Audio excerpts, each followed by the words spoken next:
Hello, my name is Paul Rogers.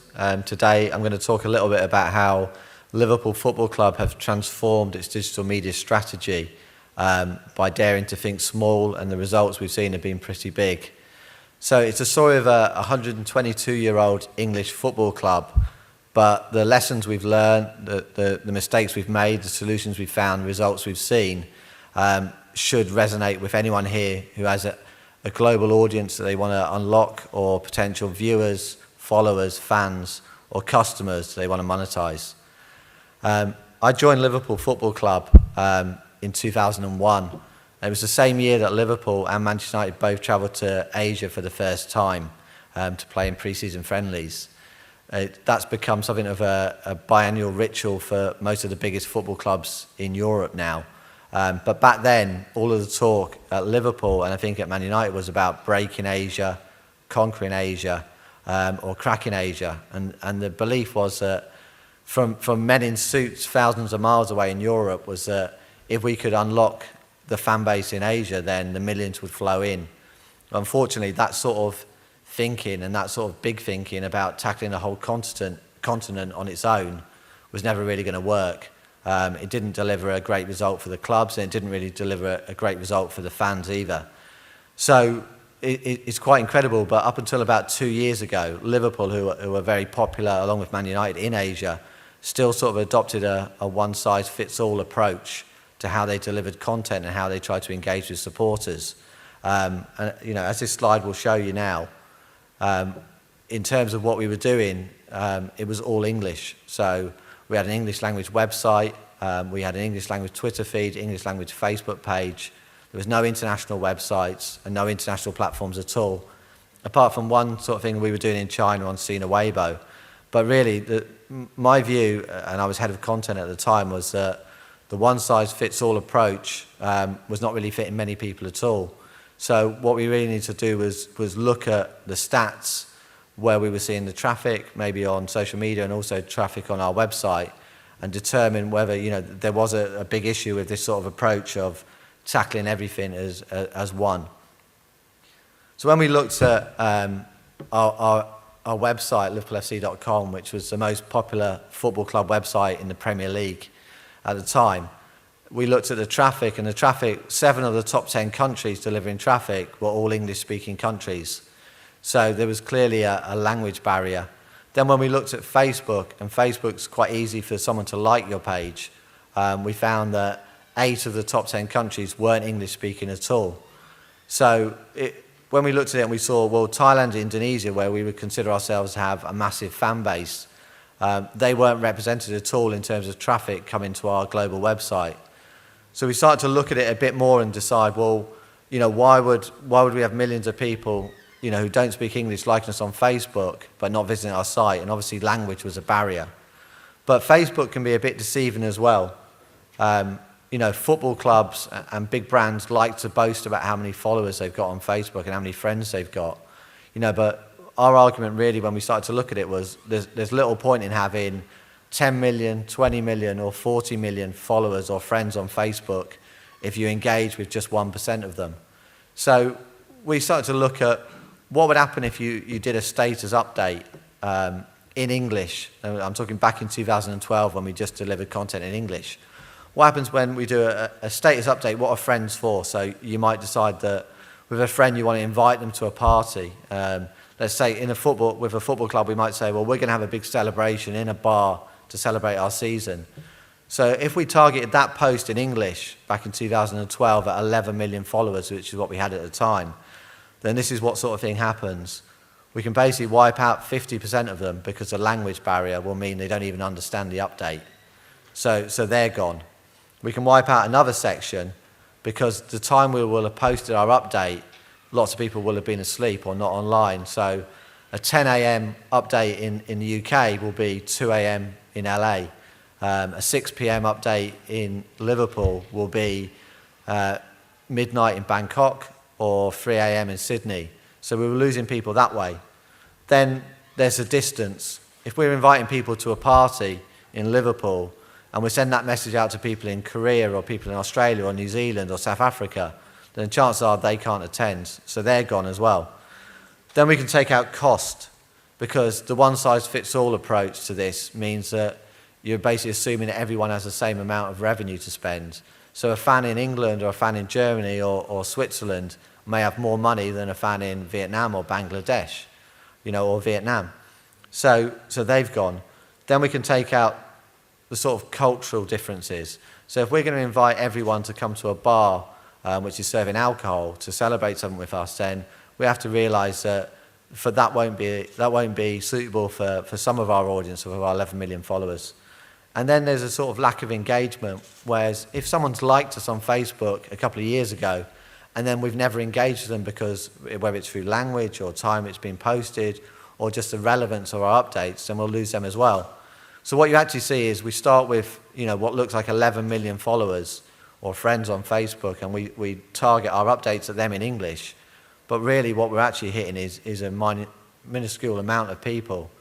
So we decided that at Liverpool Football Club we need to change something. So the one-size-fits-all approach, we decided we were going to move away from that, and we're going to start actually thinking a bit smaller and hopefully developing local content for a global audience, because we believe that we would achieve bigger results if we did that. So the first thing we did when we started off this program, it started off in November 2012, was to determine which countries were the best countries to target. So we looked at things where, as I showed you previously, where language was a major barrier. So say Indonesia, there's 250 million people live in Indonesia. Liverpool will have a massive fan base there, but the language, English, is not widely spoken. So Indonesia was a country where we'd say, okay, well, if we deliver content in Indonesian, then we're going to be better placed to attract those fans and engage with them. Then we look at commercially across the club, because football clubs at the moment have to deal with the financial fair play rules. So what we generate off the pitch can be invested on the pitch. So we have to look commercially at what we do, and when we do things globally, it's really for two reasons. One is to make the experience better for supporters, but two, it's also to increase our revenue. And our revenue off the pitch will have a direct impact on our success on it. So when we spoke to our partnership team, who were going out and talking to different sponsors and corporate partners about coming on board at the club, Thailand was a big focus for them.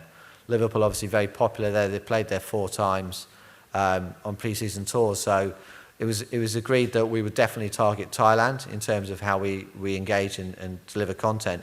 And then other places where language is not necessarily a barrier. So let's talk about Australia. Definitely the time we were posting content was an issue. America, a huge country where we have lots of fans in lots of different states. So we were looking at how do we try and engage with those fans and sort of bring them together. And then somewhere like India, which is not a traditionally football country, we were looking at it, okay, well, as this is a growing market for us, and obviously cricket is obviously prevalent as a sport, how do we combine things to make it a bit more culturally relevant for our fans in India? So they were the sort of things we were looking at when we were singling out which countries we would then start trying to target. In terms of, we put together a 3-step plan for how we would sort of launch this project. And the first thing was we thought, well, we will go with Twitter, as it was quick to market. Facebook, there's a bigger fan base there that are actually on Facebook at the moment. It takes a bit more resource to do it, and we have to do it in a certain different way to what we do currently. And then if there is a business case for it, then we will launch a website in local language. So picking the right platform, as I mentioned then before, Twitter is quick to market and it's easy to engage with fans in local language. With Facebook, we actually looked at it and we have 11 million fans, or we did at the time. But of these 11 million fans, I think it's probably fair to say that 3/4 of them didn't speak English. So what we tried to do with Facebook was actually segment our Facebook following. So instead of delivering one piece of content to 11 million people, we created different Facebook pages. I think Liverpool were the first football club to do it. I think PSG may be looking at doing this now. But basically, out of those 11 million fans, we basically pulled out the 1 million at the time from Thailand, the 1 million from Indonesia, and then we looked at South America and Spain and decided we'll deliver Spanish content there. Arabic content was obviously delivered to North Africa and the Middle East.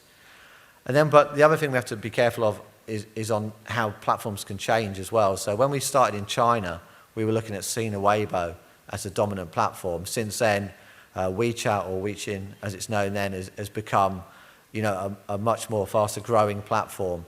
It's smaller numbers, but it's much higher engagement.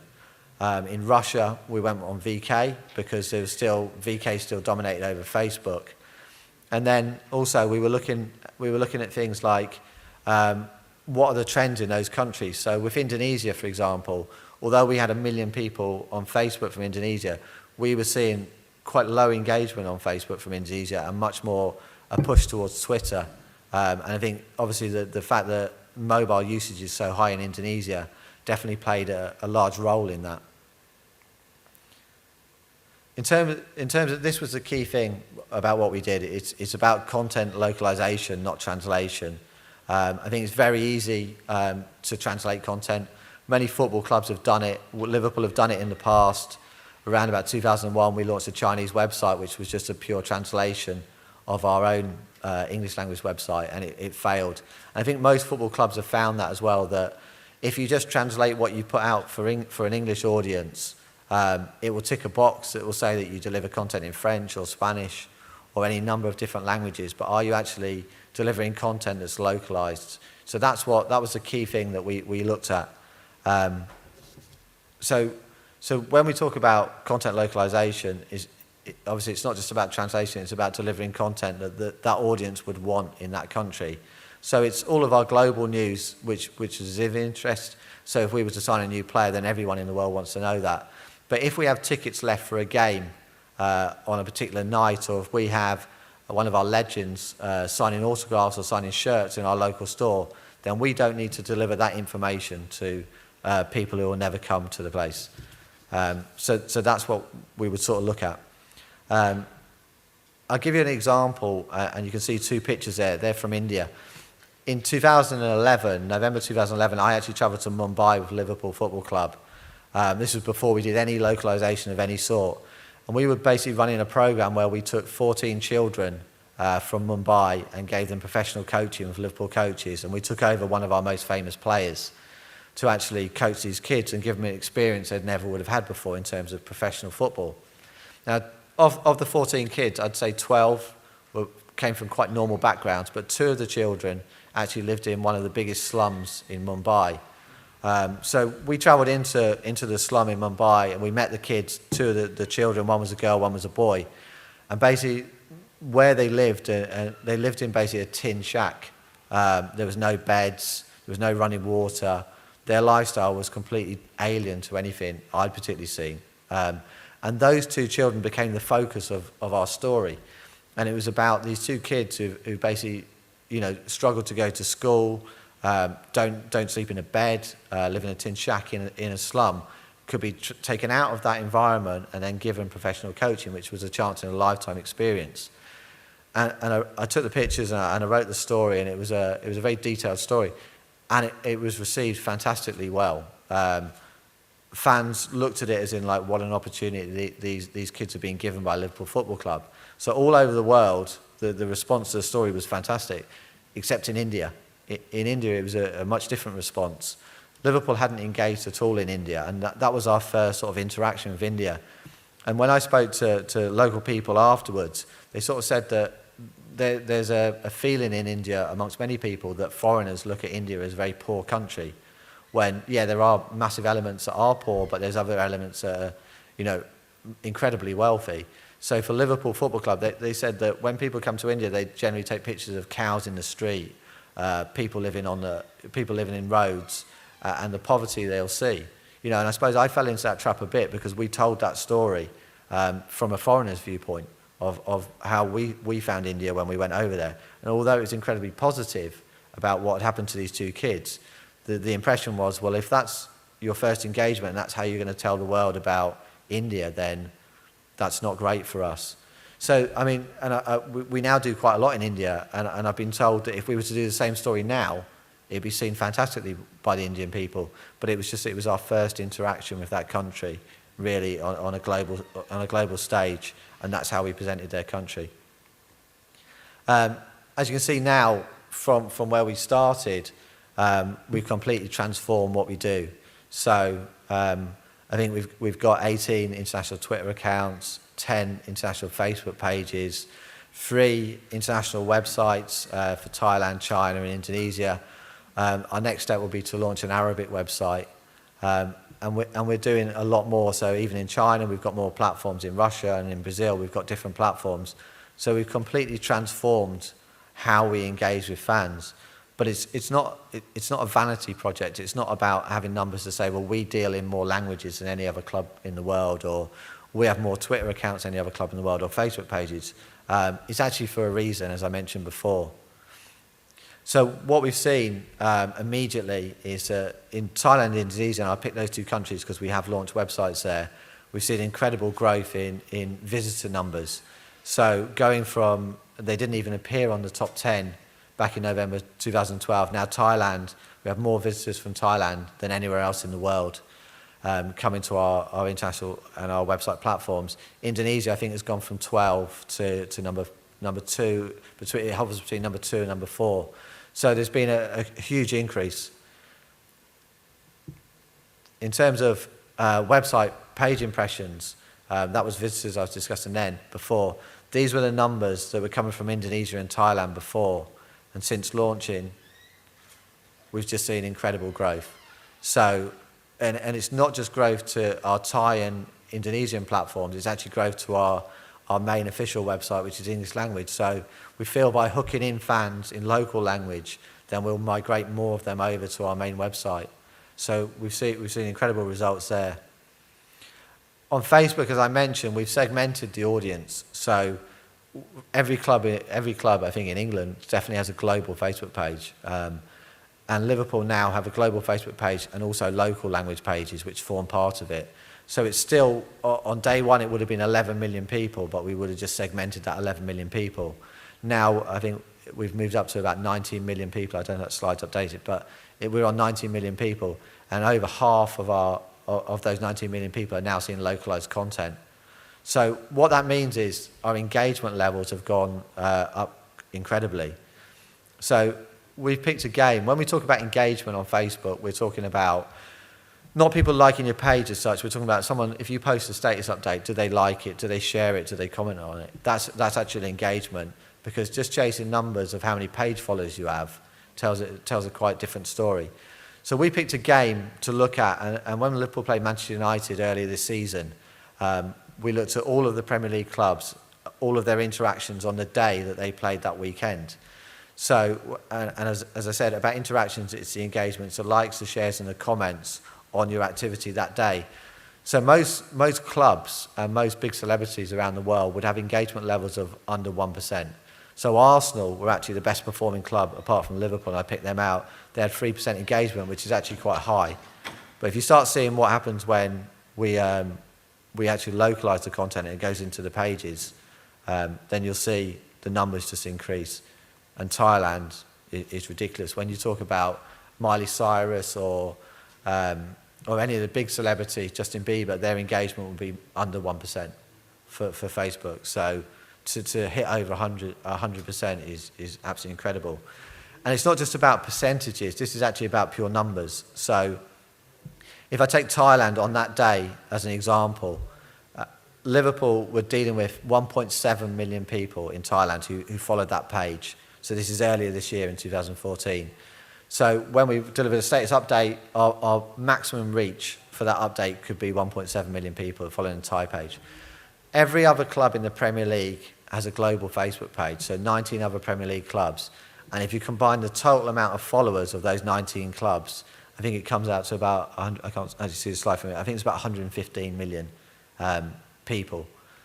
And then that was the engagement we saw on that day. So Thailand, 1.7 million people outperformed the entire Premier League combined, which was quite incredible to see those stats. And we repeated this again for the final game of the season when every club played at the same time. Everyone kicked off in the Premier League at 3 o'clock.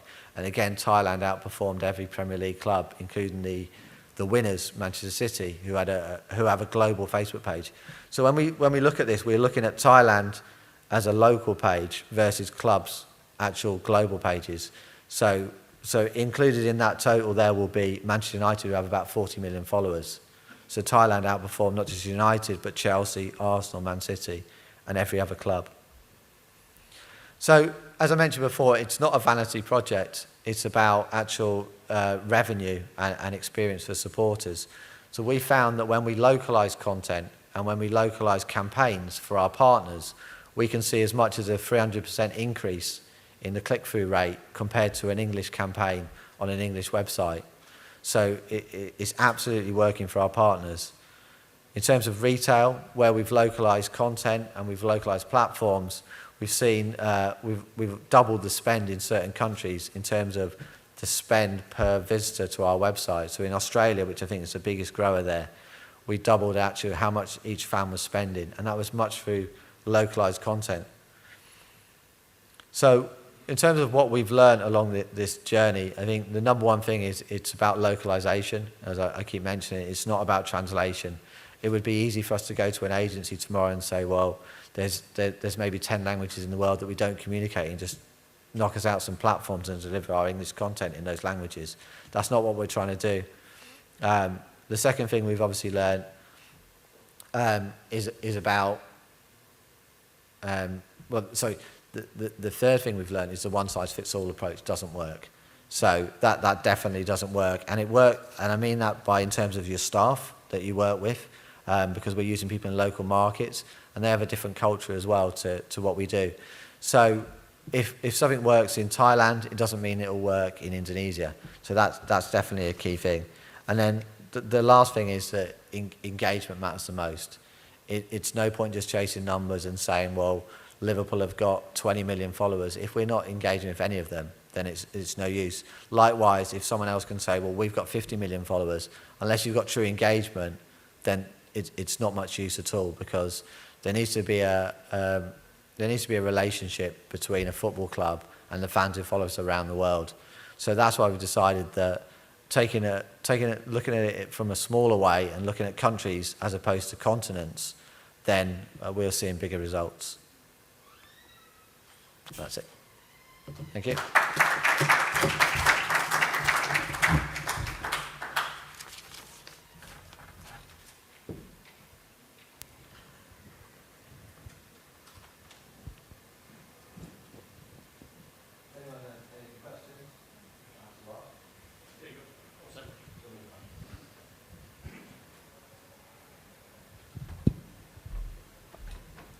I think it's quite impressive what you have been doing. But in terms of revenue, you showed that there's an increase of spending by certain countries, but I didn't see Indonesia in there or Thailand. I also didn't see in that. But my first question is, why are they not in there? Because they're not spending or not? And my second question is, how much more revenue on a yearly base have you been realizing because of restructuring your digital campaigns? Okay. Yeah, the revenue for retail didn't show Indonesia and Thailand because we actually have localized retail platforms now in those countries. So that was looking more at our global online store. What I found, and I think this will change, when we first started looking at this, was we have a massive fan base in Southeast Asia in particular. We have a growing fan base in places like America and India, where football is not the dominant sport. So when you have a massive fan base, and maybe in some of these countries where they're developing countries, or the usage of credit cards or online purchasing online is not that prevalent yet, what we found there is that attracts sponsors and partners. So we're realising much more revenue from partners and sponsors in countries where we've got millions of fans, where people have got much more disposable income. So let's say in Australia, in America, in most of Western Europe, then we're seeing direct transactions with fans. So we're actually seeing that we'll generate more revenue directly from fans through retail, through membership products, through online content that's being sold, than we will necessarily from partners in those countries. But in Southeast Asia, we've at least tripled our revenue coming in from sponsors and partners in terms of taking on localized partners. Indonesia as well. We've just done a deal which was announced earlier in the year, but we've got a new training kit partner from Indonesia, Garuda Indonesia. And that's been a large part of bringing them on board, and they'll be our third biggest partner that we've got as a club, so they'll actually sponsor our training kit. That's about a £20 million deal per season, and that's been helped heavily by the fact that we've been able to sort of develop a much stronger relationship with our fan base in Indonesia, and also grow our publicity and our awareness, because that's what basically partners want. But I believe that as online spending becomes more prevalent in developing countries, whether that's in South America, whether that's in Indonesia or China and those countries, that we'll start seeing more direct revenue come from those countries. And as fan base grow, and we've seen massive growth in America with the NBC deal in terms of bringing football and the Premier League out to the masses, as opposed to when it was sort of locked behind a football channel when it was on Fox. As those markets grow and become bigger and bigger, then they'll be more attractive to partners and sponsors as well. So I see the things evening up a bit. Answer your question? Anyone else? Okay. Oh.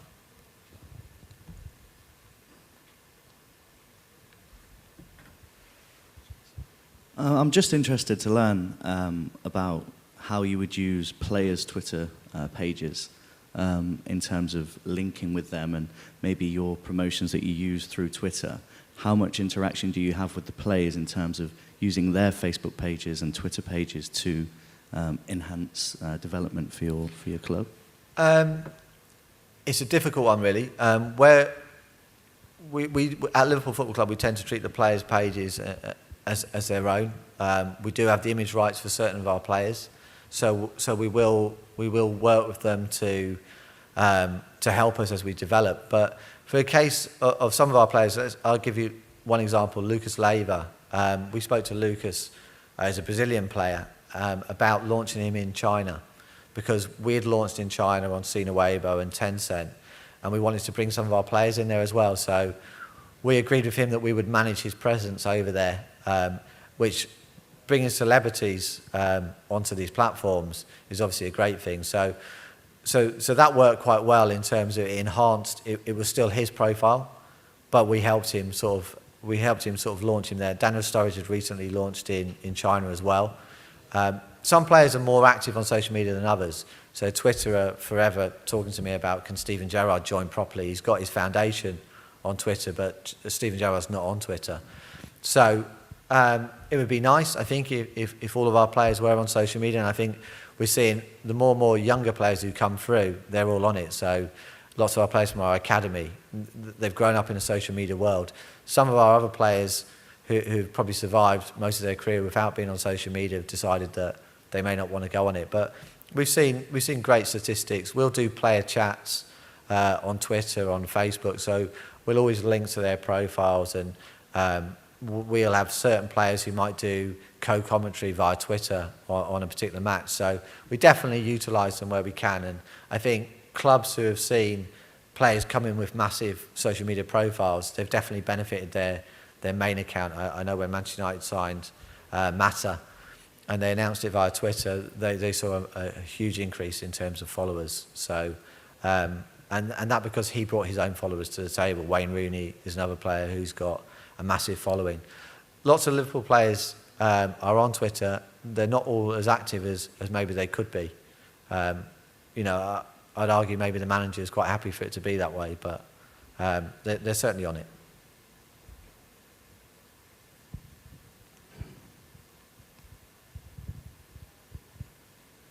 I had a question about on Facebook for localization. I know that they allow you to actually localize your message.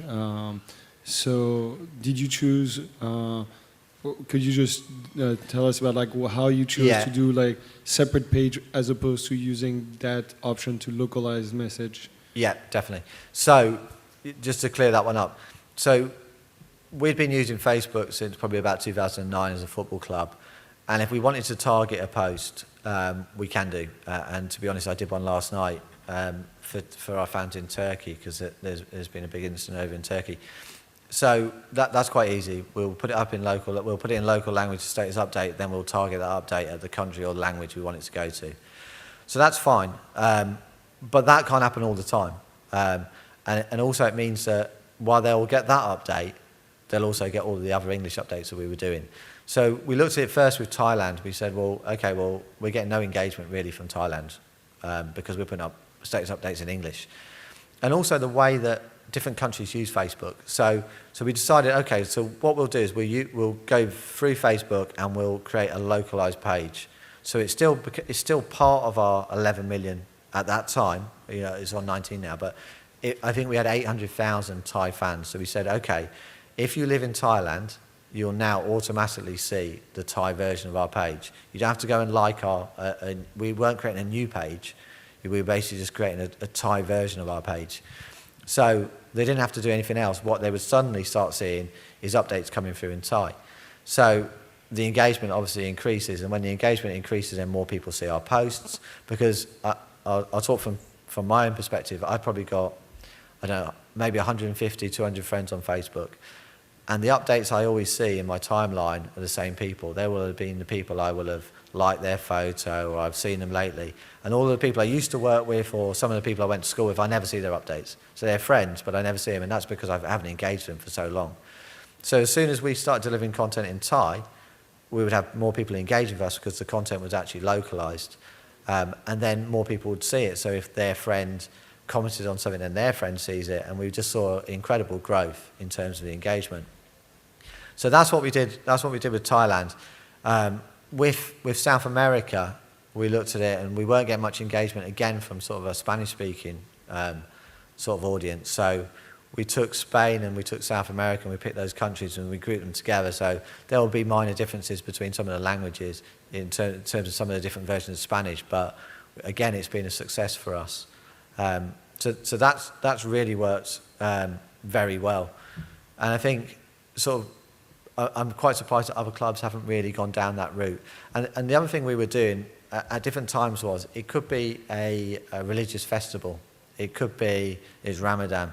And we can deliver content that everyone else doesn't have to see.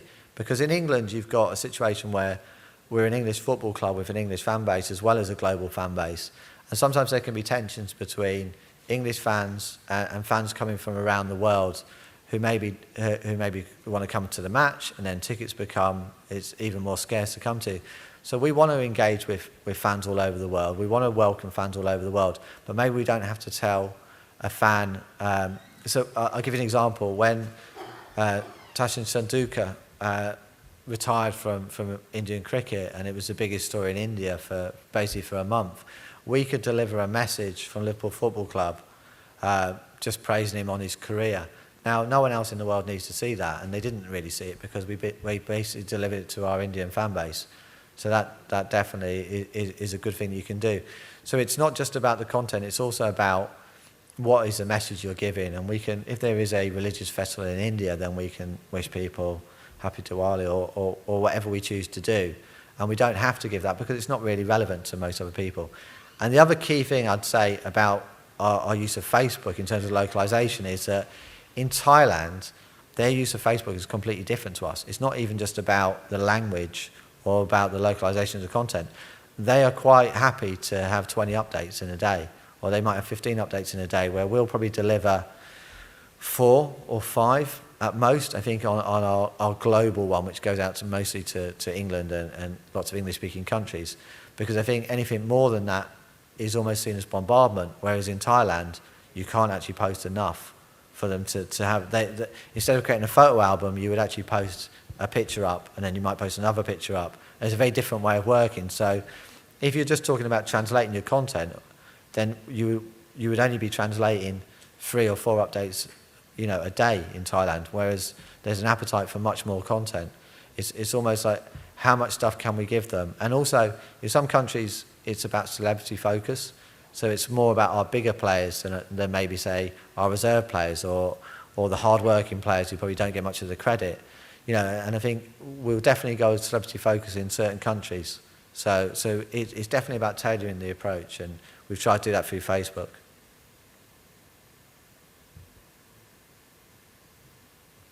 Okay?